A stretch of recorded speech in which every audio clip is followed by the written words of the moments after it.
E voltamos aos autores nacionais.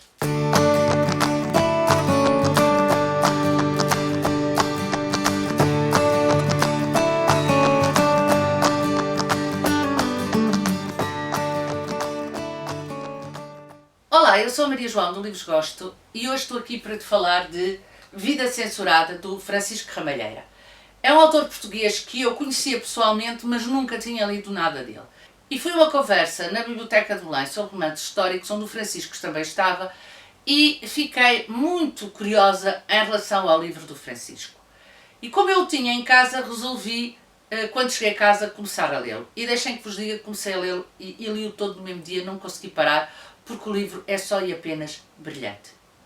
O Francisco é um autor muito bom e que vale a pena ser lido. Este livro conta a história de dois amigos, o João e o Tony, que nasceram numa aldeia em Portugal em 1926. Portanto, isto são meninos que nascem em 1926, que acompanham a ditadura militar primeiro e depois o Estado Novo, e são meninos que moram numa zona rural, onde as crianças, os rapazes mais do que as raparigas, faziam o quarto ano, faziam a quarta classe e depois iam trabalhar para o campo para ajudar os pais. O Tony tem esse destino, o João é um brilhante aluno e o professor faz com que ele consiga ir para o liceu, para a grande cidade, e consiga fazer os seus estudos.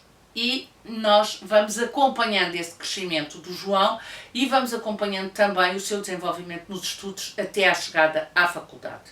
Era uma terra onde os meninos não tinham sapatos. O Tony foi fazer o exame do quarto ano descalço.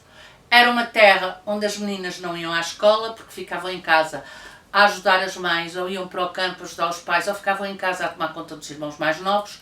Era uma terra onde os meninos pouco mais tinham para comer do que pão. Era uma terra onde viver era difícil, como muitas terras de Portugal.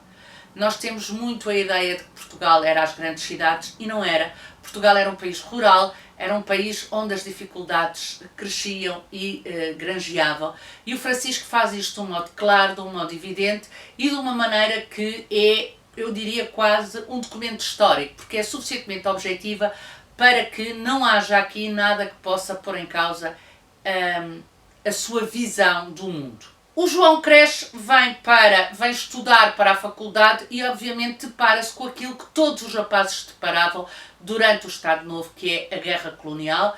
Ele depara-se com todas as problemáticas que daí advêm e acaba por tomar as suas atitudes e por tomar as suas decisões. E nós vamos acompanhando esse crescimento do João e vamos acompanhando todos esses acontecimentos históricos pela pena do Francisco, que nos dá esse documento histórico e que nos mostra de uma forma bastante fiel como é que o país tratava os jovens naquela altura e como é que o país vivia naquela altura. Claro que o Francisco vai buscar uma série de personagens da época reais e a forma como ele faz o enquadramento entre as personagens que ele vai buscar à realidade e as personagens fictícias, e esses encontros e esses laços estão feitos de uma maneira fabulosa, estão feitos de uma maneira muito correta. Como eu não me canso de dizer, estão feitas como se de um documento histórico se tratasse e não de um romance. Este livro tem como elemento central a família,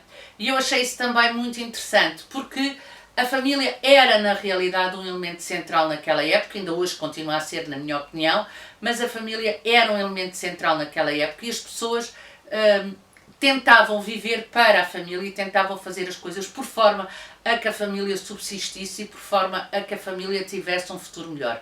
Daí o João ter tido a hipótese de estudar, sacrificando de alguma forma, ele tem consciência disso, o resto da família. Sendo o elemento central a família, temos depois aqui uma personagem individual que é este João. Este João que tem os seus sonhos, que tem as suas convicções e que, não querendo trair a sua família, também não se quer trair a si mesmo.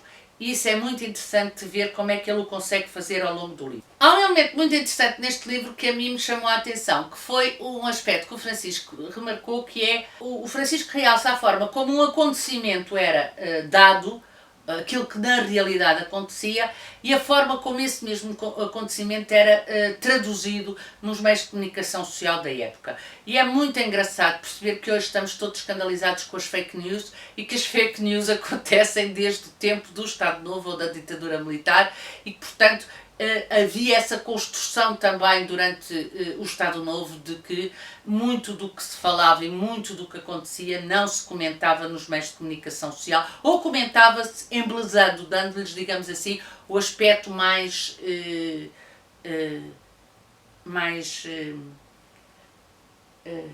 não digo folclórico, mas o melhor aspecto por forma a que o regime ficasse bem na fotografia. Outro aspecto fabuloso que eu acho que está aqui muito bem descrito é o papel da mulher, ou a falta do papel da mulher. Ou seja, o papel secundário que a mulher tinha aparentemente na sociedade, a nível de direitos, o direito de voto, o direito de saída do país, o direito ao trabalho, mas sendo a mulher na realidade uma trabalhadora tão grande como o homem, noutras coisas obviamente, noutros locais, para além da casa, e simultaneamente alguém que de alguma forma agregava a família, trabalhava ao lado do homem e depois via os seus direitos sociais todos negligenciados.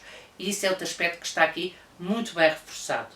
Há uma parte que eu vos queria ler que achei muito interessante, porque diz respeito à escola, e como vocês sabem, a maior parte de vocês sabe, eu sou professora e portanto esse aspecto diz-me muito, e ele diz assim: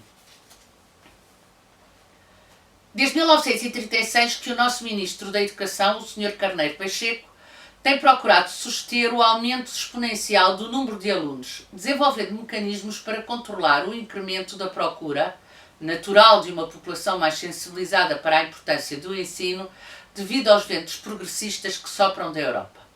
A solução encontrada foi o recurso a um sistema de exames injusto e desequilibrado, mas que tem conseguido manter o ensino pós-primário como uma instituição seletiva, sendo na maioria dos casos acessível apenas às classes mais abastadas.